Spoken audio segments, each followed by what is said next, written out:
शिव शंकर दानी की भाग भरपूर बाटे कचका धतूर बाटे भाग भरपूर बाटे कचका धतूर बाटे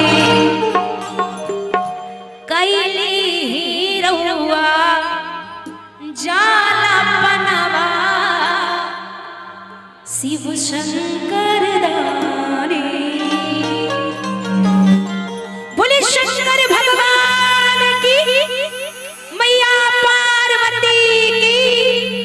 आइए खोले नाही बादल हो नयनवा शिव शंकर दानी खोले नाही बादल हो नयनवा शिव शंकर दानी ए हो शिव शंकर दानी ए हो शिव शंकर दानी ए हो शिव शंकर दानी ए हो शिव शंकर दानी खोले नाही मातल हो नयनवा शिव शंकर दानी खोले नाही मातल हो नयनवा शिव शंकर दानी।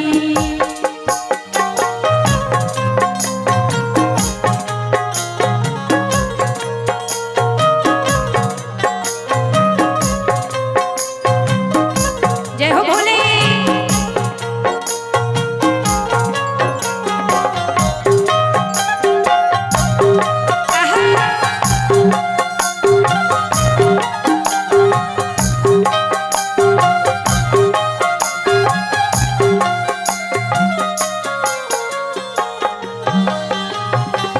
भाग भरपूर बाटे कचका धतूर बाटे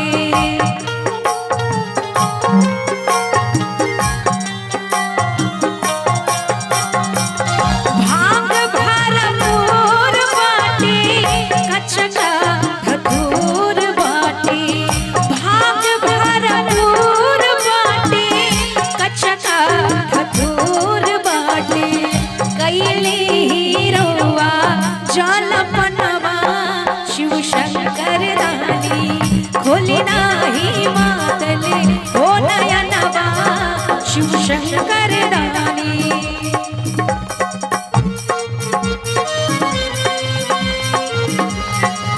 जय हो भोले।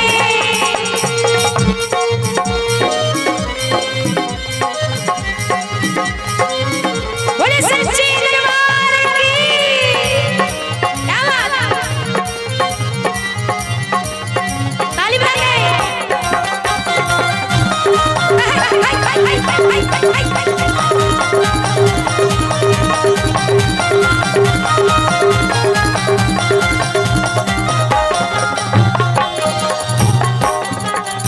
खार पानी कब से लगवा रही राही लपके नगवा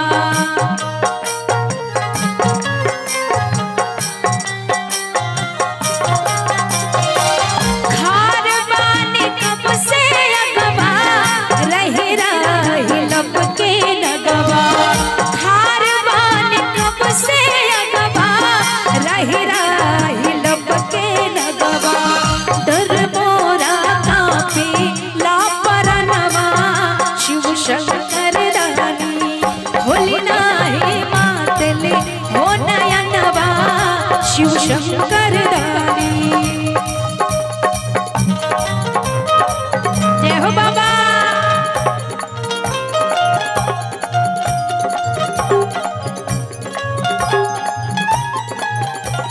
जय हो।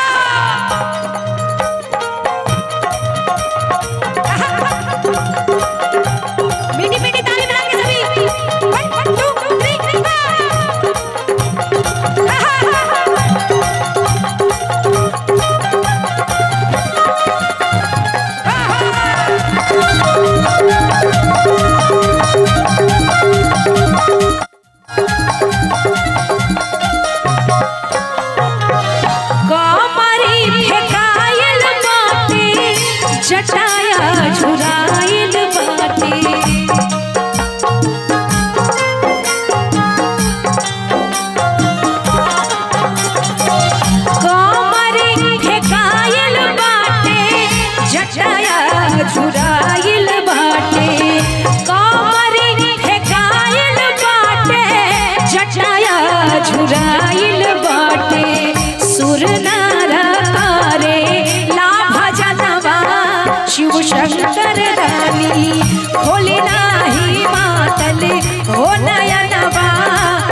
शंकर दानी।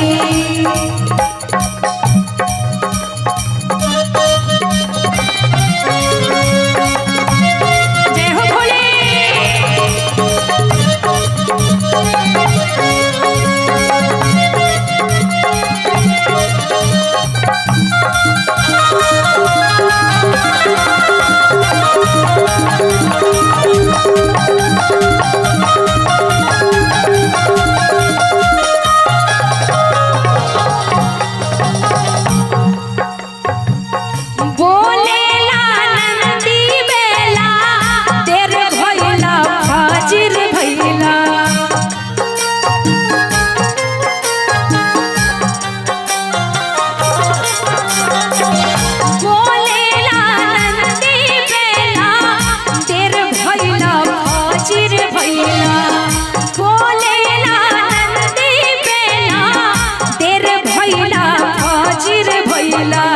सेवकन के दी दर्शनवा शिव शंकर दानी।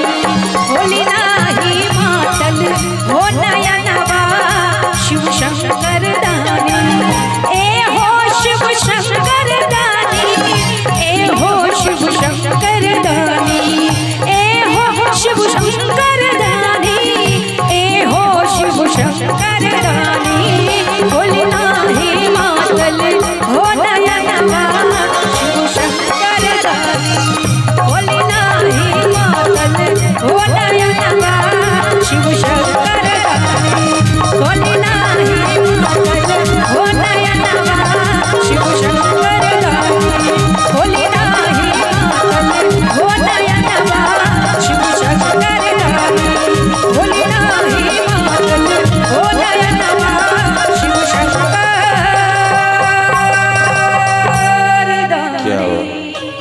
क्या बात है। प्रेम से बोले बाबा भोलेनाथ की।